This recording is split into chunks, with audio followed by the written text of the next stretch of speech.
Avis vascular centre మన దేశంలోనే the best varicose vein hospital.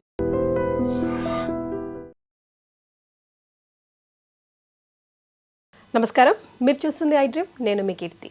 Yashmi మిమ్మల్ని ఫస్ట్ వీక్లో ప్రేరణ నాకు నచ్చదు అని చెప్పింది. మీ ఫీలింగ్ ఏంటి? యాక్చువల్ ఫ్రెండ్స్ కదా మీ ఇద్దరు? లేదు అంటే మేము కొలీగ్స్. కృష్ణ ముకుంద మురారిలో నేను హీరోయిన్గా చేశాను, ఆమె స్లైట్ విలన్ లాగా చేసింది. కొలీగ్స్ అంతే. సో నాకు యష్మి సెట్ దాకే తెలుసు. సెట్లో హాయ్ బాయ్, సీన్కి ఎంత అవసరమో అంత, ఎప్పుడైనా కలిసి లంచ్ చేయడం అంతే, వేరే ఏం లేదు. మేము 1.5 years షూటింగ్ చేస్తే దానిలో 6-7 months మేము మాట్లాడుకోలేదు కూడా. చిన్న గొడవ జరిగి we did not speak. Set లో అసలు చూడం కూడా, అలాంటిది కూడా కాదు. గొడవ అంటే మాటల్లో కూడా గొడవ లేదు. ఆమె ఒకటి రియాక్ట్ అయిన విధానం సెట్ లో, నాతో కూడా కాదు, సెట్ లో రియాక్ట్ అయిన విధానం నాకు నచ్చలేదు అనేసి నేను మాట్లాడడం ఆపేసా. కానీ అమ్మాయిలు శత్రువులు కదా? అలా లేదు, శత్రువులు ఎవరైనా అవ్వచ్చు. అంతేనా? సో అది సో అలా జరిగింది. ఇంటి లోపలికి వచ్చినప్పుడు ఓకే, నాకు తెలిసిన వాళ్ళు ఎవరో ఉన్నారు అని ఇది. బట్ అదంతా బయట జరిగింది కాబట్టి ఆమె అది చెప్పినప్పుడు పెద్ద షాక్ ఏం కాదు. నాకు ఒక్కసారి అనిపించింది ఆమెకు నేను నచ్చనేమో, ఎందుకంటే ఆమె సైలెంట్గా ఉంటుంది, నేను ఇలా హైపర్గా ఉంటా. సో ఒక్కొక్కసారి అనిపించేది ఆమెకు నేను ఇరిటేటింగ్ అనిపిస్తానా ఏంటి అని. బయట ఇక్కడ తీసుకొని ఇక్కడ ఏమైనా చేస్తుందని అనిపించింది? లేదు, ఆమెకు జనరల్ గా నేనైతే ఇరిటేటింగ్ అనిపిస్తుందేమో, ఎక్కువగా పెద్దగా నేను నచ్చను అనేసి ఐ థాట్. బట్ ఆమె అప్పుడు అలా నాకు అస్సలు ఆ అమ్మాయి నచ్చదు కూడా అని ఓపెన్ గా చెప్పినప్పుడు ఇలా బ్రేక్ అయినట్టు అనిపించింది, ఒక झटका లాగా, ఒక స్లాప్ ఇచ్చినట్టు. అప్పుడు దట్ వాజ్ ద మూమెంట్. నేను ఐ థాట్ ఓకే, ఈ హౌస్ లో ఆ రోజే, ఆ సెకండ్ డేనే ఐ థాట్ ఈ హౌస్లో ఎవరితో అయినా కలిసి బాగా ఉండు, కానీ ఎవరు నీ కోసం ఉండరు, అదొకటి గుర్తుపెట్టుకొని నాకు చెప్పాను. ఎవరితో ఎంతలో ఉండాలి అంతలో అంతే. సో ఆ సెకండ్ డేనే నాకు ఆ రియలైజేషన్ వచ్చేసింది. సో అప్పటి నుంచి నేను సిచ్యుయేషన్స్ బట్టి ఐ వాజ్ బాగా బాండ్ అవుతూ ఉంటే బాగా బాండ్ అవుతూ ఉంటా. లేకపోతే గొడవలు వస్తే ఐ విల్ లైక్ ఏదైనా నచ్చకపోతే నేను చెప్పేస్తా, అంత హ్యాపీగా ఉంటే హ్యాపీగా ఉంటా. వేరే ఈ టాపిక్. యాక్చువల్లీ స్టేజ్ మీద మీరు వెళ్ళేటప్పుడు రష్మిక మీ ఫ్రెండ్ అని చెప్పడం జరిగింది. ఎందుకు చెప్పారు? యాక్చువల్ ఆ టాపిక్ ఎందుకు వచ్చింది? రష్మిక ఫ్రెండ్ ప్రేరణ అనేసి లైక్ ఓటింగ్ గురించా, లేకపోతే ఎందుకు చెప్పింది ప్రేరణ ఆ టాపిక్? నాకు అసలు రష్మిక మ్యాటర్ వచ్చిందే నచ్చలేదు నాకు ఇప్పుడు దాకా. లైక్ ఈ కామెంట్స్లో కానీ ఇప్పుడు ఇంటర్వ్యూస్లో కానీ ఇది వస్తుంది కూడా నాకు నచ్చట్లేదు. ఎందుకంటే నేను అనుకున్నా ఇది వచ్చేది నాకు ఎఫెక్ట్ అవ్వకూడదు. నేను ఎప్పుడు రష్మిక మ్యాటర్ తీసుకురాలే.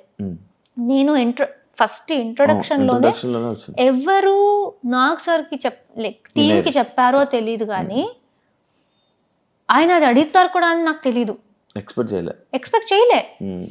నీకు ఒక సెలబ్రిటీ ఫ్రెండ్ ఉంది కదా అని అడిగేశారు.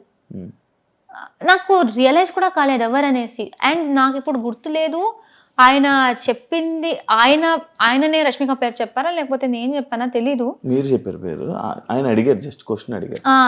ఆయన నాకు ఆమె గురించి అడిగారు. సో చాలా పెద్ద సెలబ్రిటీ, చాలా మంది తెలుసారంటే చాలా పెద్ద సెలబ్రిటీ మా ఇండస్ట్రీలో, నీకు ఆమె తెలుసు అన్నారు. అప్పుడు నాకు ఫ్లాష్ అయింది, ఓ రష్మిక.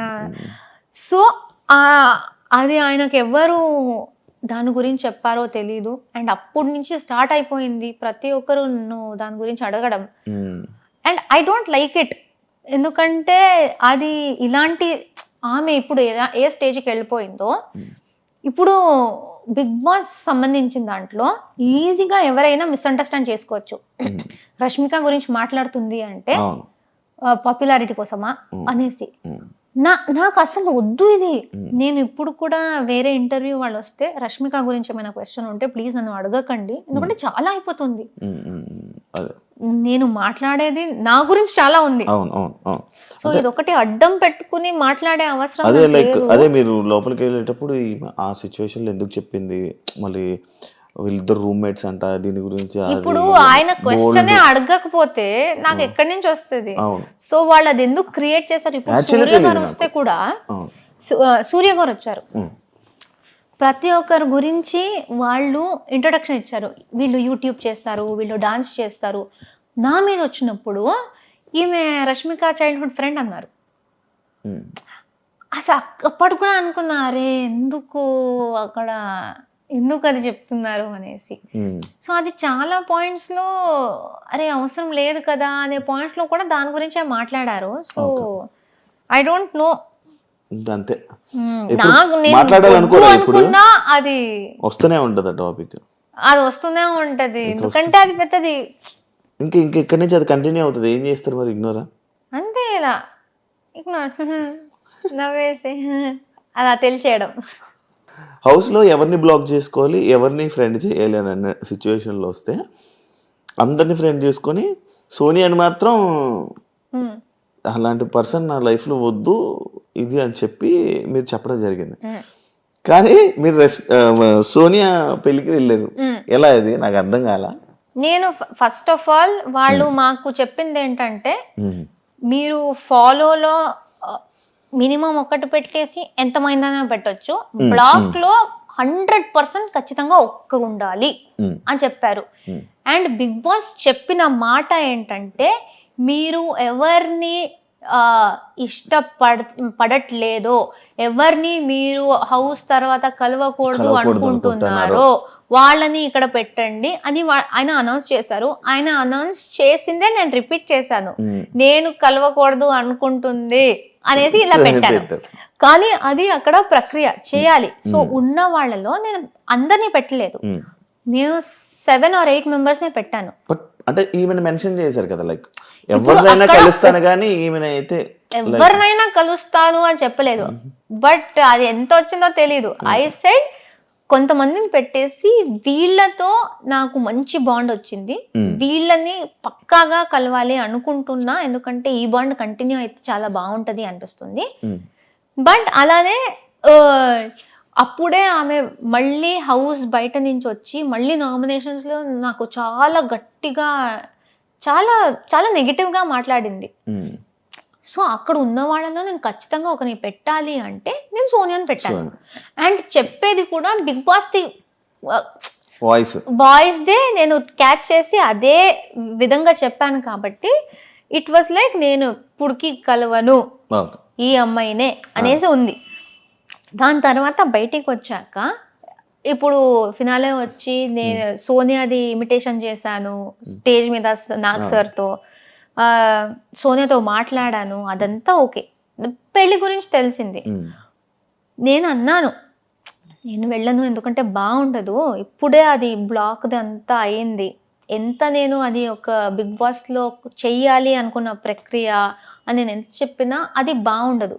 ఎందుకంటే డెఫినెట్లీ ఎవరో ఒక్కరైనా వస్తారు, నువ్వు బ్లాక్ లో పెట్టావు కదరా ఎందుకు అంటే ఫేక్ గా ఉన్నావా అలా వచ్చేస్తుంది. బ్లాక్ లో నేను జస్ట్ పెట్టాలి ప్రక్రియ కాబట్టి పెట్టాను అంతేగాని ఆ లోపల బయట పాటించరు. సో నేను చెప్పాను, నేను శ్రీపద్కి చెప్పాను, మా నాన్నకి చెప్పాను. సోనియా మా నాన్నకు కూడా ఇన్విటేషన్ ఇచ్చింది. దగ్గర నుంచి యశ్వీర్ అండ్ సోనియా ఇద్దరు నాన్నని పిలిచారు, శ్రీపద్ని పిలిచారు, నేను బయటకు వచ్చినప్పుడు నన్ను పిలిచారు. అది బ్లాక్ గురించి టెలికాస్ట్ అయిన తర్వాత కూడా సోనియా నాకు పర్సనల్ గా మెసేజ్ చేసి ప్లీజ్ పెళ్ళికి రా, నీకు వీలైతే రా, నువ్వు శ్రీపద్ రా అన్నారు. సో అక్కడ లోపల ప్రక్రియ గురించి నేను అది నిజంగా నాకు కొన్ని ఆమె నాకు నామినేషన్లో చెప్పింది అదంతా నచ్చలేదు, నేను ఆ వేలో పెట్టాను. బట్ పాపం ఆమె ఆ బ్లాక్ చూసి కూడా పిలుస్తుంది. అండ్ మా నాన్న శ్రీపద్ కూడా ఏం కాదులే, ఇట్స్ ఓకే, అది బిగ్ బాస్ అని లైక్ అర్థం చేసుకుంటారు, ఎందుకైంది వెళ్దాం రా, వెళ్ళి అందరినీ కలిసి చేసి వచ్చేద్దాం పర్లేదు అంటే వెళ్దాం. కే బ్యాచ్ మొత్తం గ్రూప్ గేమ్ ఆడారు అని చెప్పి ఒకటి బయట స్ప్రెడ్ అవుతుంది, బయట జనాలందరికీ అలా ఒకటి క్రియేట్ చేశారు. దానికి మీరు ఏం చెప్పాలనుకుంటున్నారు? నేను ఇంట్లో మాట్లాడేది ఏ భాష?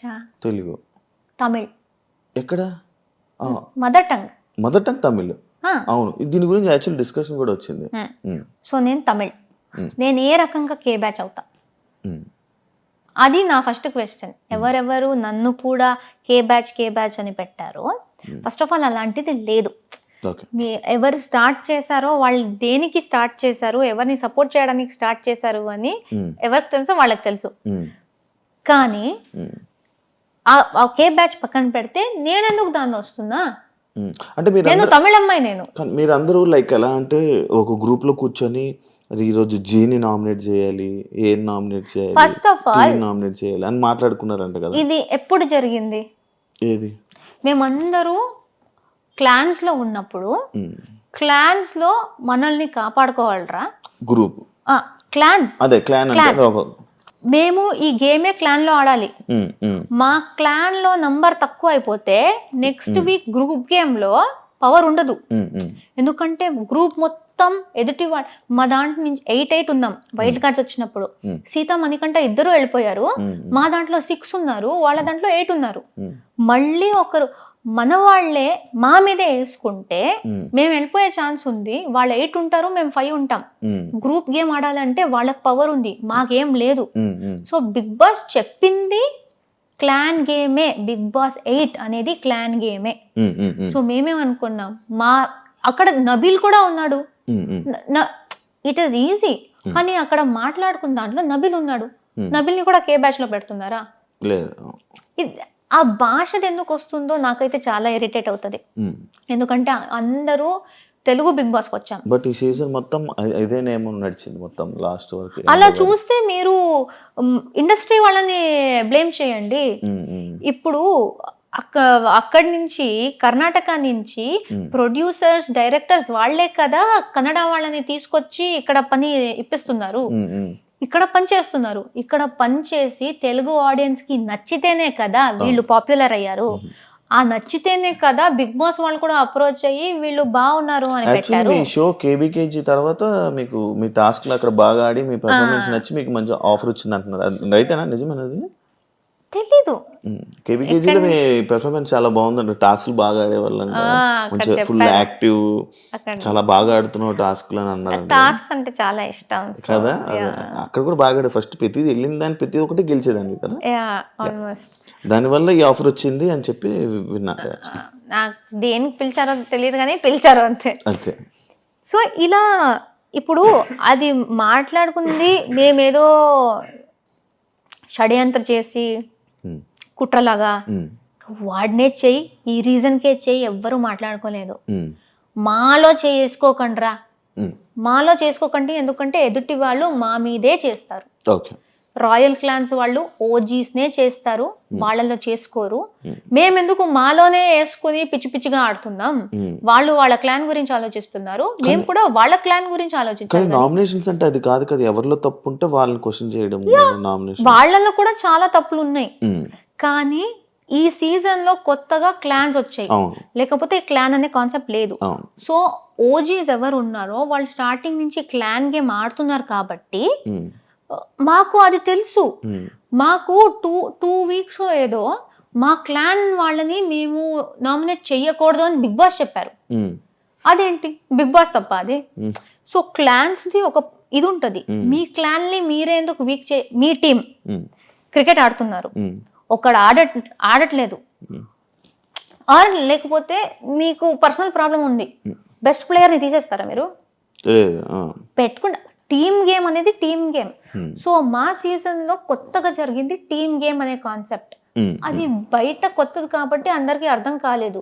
మా టీం ని మేము ప్రొటెక్ట్ చేసుకోవాలి, ఎంత గొడవ అయినా మాలో మేము మాట్లాడుకుని సార్ట్ చేసుకోవాలి. కానీ మా టీం ని వీక్ చేయాలి, ఒకరిని తీసేయాలి అనుకుంటే మాకే ప్రాబ్లం, అది సర్వైవల్ ప్రాబ్లం. మళ్ళీ నెక్స్ట్ నామినేషన్ మా మీద పడుతుంది. సో అది అలా మాట్లాడుకున్నప్పుడు నబీల్ కూడా ఉన్నాడు. సో వాడిని ఎందుకు పెట్టలేదు? సో ఈజీగా ఈ గ్రూప్ అని చెప్పడం చాలా easy, but it is very wrong. మేము తెలుగు షోలు చేస్తున్నాం, తెలుగు బిగ్ బాస్కి వచ్చాం, అందరితో తెలుగులో మాట్లాడుతున్నాం, షో మొత్తం తెలుగులో చేసాం. కన్నడ ఎక్కడి నుంచి వస్తుంది? నువ్వు పుట్టింది నీ తప్ప ఇంట్లో మాట్లాడడం. నన్ను కూడా కేలో వేశారు, బట్ నేను ఇంకో నేను తమిళ్. సో ఏం చెప్తారు దాని గురించి? అదే. మీరు తప్పుగా వేరే ఏదేదో బ్యాచ్ క్రియేట్ చేసుకుంటూ సంబంధం లేని బ్యాచ్లు, భాషకు సంబంధం లేదు. ఓకే. ఎందుకంటే ఆ షోలో తెలుగు మాట్లాడుతున్నాం, అందరూ తెలుగు, అందుకే విన్నర్ అయ్యారంటారా? జనాలు కదా ఓట్ చేసింది. మీకు అంత ఉంటే భాషది ఓట్ చేయకండి. నబీల్ని గౌతమ్ని టాపిక్ తీసుకెళ్ళండి. మీకు తెలుగుయే ఇంపార్టెంట్ అంటే అక్కడ క్యారెక్టర్ చూస్తారు, టాస్క్లు చూస్తారు, మీరు ఎలా ఉన్నారు చూస్తారు. అదే కదా లాస్ట్ లో మ్యాటర్ అయ్యేది. అది చూసి ఒక విన్నర్ వచ్చారు. ఇప్పుడు ఎవరెవరు ఈ భాష గురించి చెప్పారో వాళ్ళకి పెద్ద ఆన్సరే దొరికింది. ఎందుకంటే తెలుగు ప్రేక్షకులే చూసి నిఖిల్కి ఓట్ చేశారు. ఇప్పుడు వాళ్ళు ఏం చెప్తారు? తెలుగు వాళ్ళకే చెప్తారా మీరు? లేదు, యాక్చువల్లీ ఇంకొకటి ఉంది మీది. మీ గురించి చెప్తే ఏదైనా కొన్ని సిచ్యువేషన్స్ హౌస్లో జరిగినప్పుడు ఆ సిచ్యువేషన్స్లో మీ తప్పుని మీరు ఒప్పుకోరు, బట్ వీకెండ్లో వీడియోస్ ప్లే అయినప్పుడు సారీలు చెప్తారు. ఎందుకు అని అడిగి. ఇప్పుడు ఫర్ ఎగ్జాంపుల్ నాకు అది మెయిన్గా గివ్ మీ మల్టిపుల్ ఎగ్జాంపుల్స్. నేను ఒక ఎగ్జాంపుల్ నాకు తెలుసు. మేము టికెట్ టు ఫినాలే టాస్క్లో డిస్క్ గేమ్ జరిగింది. నాకు సార్ నన్ను అడిగారు, నువ్వు ప్రతిదీ కరెక్ట్గా ఆడావు అనిపిస్తుందా అన్నారు. నేను ఎంత ఆలోచించానో నేను కరెక్ట్గానే ఆడాను అనిపించింది. కరెక్ట్గానే ఆడాను సార్ అన్నారు. వీడియో చూపించారు, నేను క్యాచ్ పట్టుకున్నది డిస్క్ని. అప్పుడు కూడా అడిగాను, సార్ అది సైడ్లో పట్టుకున్నా కదా సార్, బాస్కెట్ పక్కలో కూడా లేదు ఎందుకు అంటే, అప్పుడు బిగ్ బాస్ది ఒక రూల్ ఆయన చెప్పారు, డిస్క్ కింద పడితే తీసుకోవాలి అనేది. అది నాకు ఫ్లాష్ కూడా కాలేదు. ఆ రోజు సంచాలకులు కూడా చూశారు, కంటెస్టెంట్ కూడా చూశారు. నేను డిస్క్ పట్టుకున్నది గురించి వాళ్ళు గట్టిగా చెప్పి నవ్వుకున్నారు కూడా. ఎవరికి అది కింద పడితేనే పట్టుకోవాలి అనేది గుర్తులేదు. సార్ చెప్తే గానీ నాకు గుర్తు రాలేదు. ఓకే సార్ కరెక్ట్, అది పట్టుకోకూడదు, కింద నుంచి తీసుకోవాలి, ఐఎమ్ సారీ, అది నాకు గుర్తు రాలేదు. అండ్ అది వేరే ఎక్కడ నేను ఒప్పుకోకుండా నేను అక్కడ వచ్చి చేయడం ఏది, ఇది నాకు తెలుసు అంతే. వేరే ఇక్కడ బట్ అంటే వేరేదేమో నాకు అంత ఐడియా లేదు. నాకు నార్మల్ ప్రేయర్నా అంటే ఇలాంటి సిచ్యువేషన్స్ రావడం వల్లనే ఏమో ఇవి. ప్రేయర్నా అంటే లైక్ ఇలా లైక్ ఇప్పుడు గౌతమ్ సిచ్యువేషన్ ఉంది. వాడికి ఎక్కడ సారీ చెప్పాను నేను? సారీ చెప్పలేదు, జస్ట్ చెప్తున్నా. ఇలాంటి సిచ్యువేషన్స్ ఏమైనా జరుగుతున్నప్పుడు అక్కడ మనం ఫైట్ చేస్తాం. బట్ కొన్ని సిచ్యువేషన్స్ లో ఇలా వీకెండ్స్ లో వచ్చినప్పుడు నాగార్జున సార్ దగ్గర మనం సారీలు చెప్తూ ఉంటాం నార్మల్ గా. బట్ గౌతమ్ విషయంలో జరగలేదు. నయని పావనిలో ఆ పుడింగ్ విషయం వచ్చింది.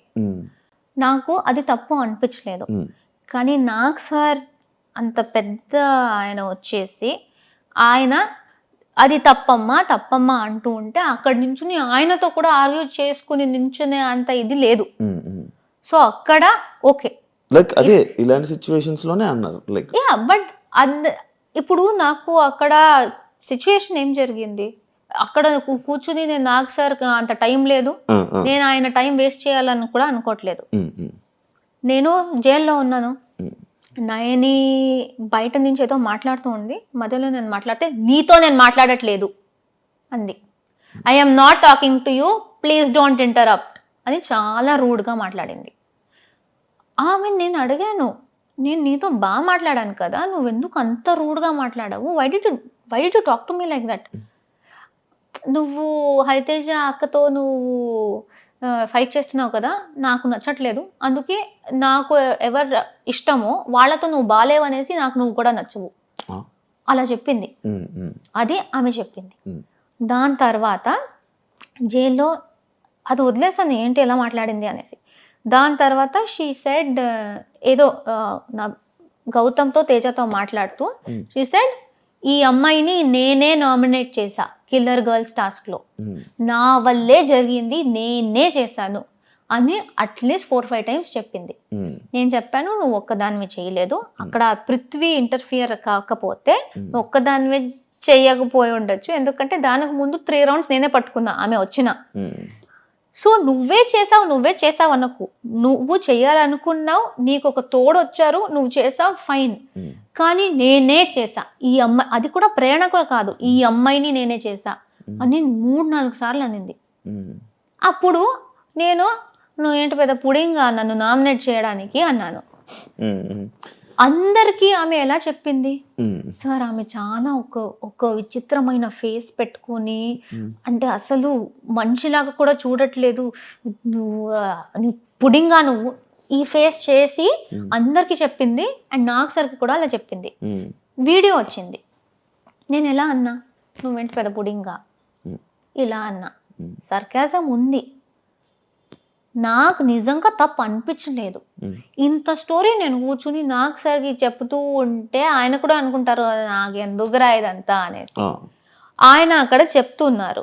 ఆయన అంత ఆల్మోస్ట్ ఒక ½ an hour లాగ్ అయింది. అది ఇంకా నేను ఇది డిఫెండ్ చేసుకోవచ్చు, ఇంకెందుకు ఓకే వదిలేస్తే. ఆమెకి ఏదో ఫీల్ అయిందంట, ఆమె కూడా డ్రామా చేయాలి అనుకుంది. నాకు ఫీల్ అయింది అంటుంది. ఓకే సారీ చెప్తే నాదేం పోతుంది, సారీ మా నీకు ఫీల్ అయింది ఐఎమ్ సారీ అని చెప్పేశాను. సో డస్ నాట్ మీన్ అక్కడ ఒప్పుకోదు, ఇక్కడ చూపిస్తే ఒప్పుకుంటది, అది కాదు. బట్ ఇలా పోర్ట్రే అంటే ఇది అది పోర్ట్రేస్ గురించి నా కంట్రోల్లో లేదు. ఏదేది జరుగుతుందో నాకు, నేను దేనికి రియాక్ట్ అయ్యానో నాకు క్లారిటీ ఉంది. మీరు అడిగితే ప్రతి విషయానికి నేను నా పాయింట్ ఆఫ్ వ్యూ చెప్తాను. మీరు దాంతో అగ్రీ చేస్తారో లేదో అది మీ మీద మళ్ళీ. బట్ అది ఎడిటింగ్ లో ఎలా చేశారో వాళ్ళు, ఎంత పెట్టారో నాకు తెలీదు. ఇప్పుడు నయని నాకు ఇన్ని మాటలు చెప్పింది కదా, అదేమైనా వచ్చిందా?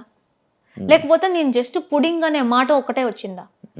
ఎందుకంటే ఇదంతా జరిగితే అప్పుడు ఆమె ఏం చెప్పింది, నన్ను డిస్రెస్పెక్ట్ చేసింది అనింది. దానికన్నా ముందు ఆమె చేసింది మొత్తం నా మీద డిస్రెస్పెక్ట్. దానికి ఎక్కడ, దాని గురించి ఎవరు మాట్లాడట్లేదు. కానీ నేను చేసిన వెంటనే పెద్ద తప్పు అది. అలాంటిదే నాకు చాలా జరిగాయి.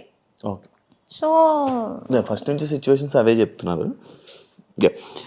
ఇమ్మెచ్యూర్ నబీల్ నుంచి నా డైరీ దాకా మీ క్లోజ్ ఎలా?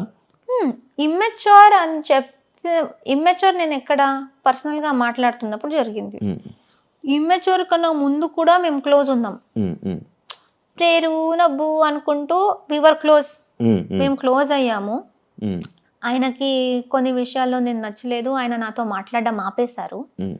నబీల్, నువ్వు ఫ్రెండ్స్, మాకు ఒక బాండ్ ఉంది. నీకేమైనా నాతో అనిపిస్తే నువ్వు నాతో ఓపెన్ గా మాట్లాడొచ్చు. అది కాకుండా లేదు నేను మాట్లాడను, సైలెంట్ గా ఉండి నామినేషన్ లో మాట్లాడుకుంటా అంటే I feel that is immature అన్నాను. అది ఒక చిన్న ఇది, అది నామినేషన్ దాకా కూడా నేను తీసుకురాలేదు. నేను ఫ్రెండ్ అనుకున్న వ్యక్తితో చిన్న గొడవ జరిగింది. అది ఆయన అరుస్తారు, నా వాయిస్ కూడా గట్టిది, ఆయన అరిస్తే నేను కూడా అరిచాను, అది పెద్దదయింది. దాని తర్వాత మేము నార్మల్ అయిపోయి, దాని తర్వాత నా డైరీ అనే స్టేజ్, ఆ ఇమ్మెచ్యూర్ టు డైరీ ఎన్ని వీక్స్ ఉన్నాయి మధ్యలో. సో ఇమ్మెచ్యూర్దే అది పోయి మేము నార్మల్ అయిపోయి, దాని తర్వాత ట్రావెల్ అయ్యి వీక్స్ వెళ్తూ మేము క్లోజ్ అయ్యి దానికి వచ్చింది. సో ఇమ్మెచ్యూర్ మీరు మధ్యలో పట్టుకుంటున్నారు. దానికన్నా ముందు ఫ్రెండ్, మంచి ఫ్రెండ్ అయ్యాడు, మధ్యలో అది వచ్చింది, డిస్టర్బెన్స్ వచ్చింది. దెన్ ఇది friend to friend, small disturbance in the middle.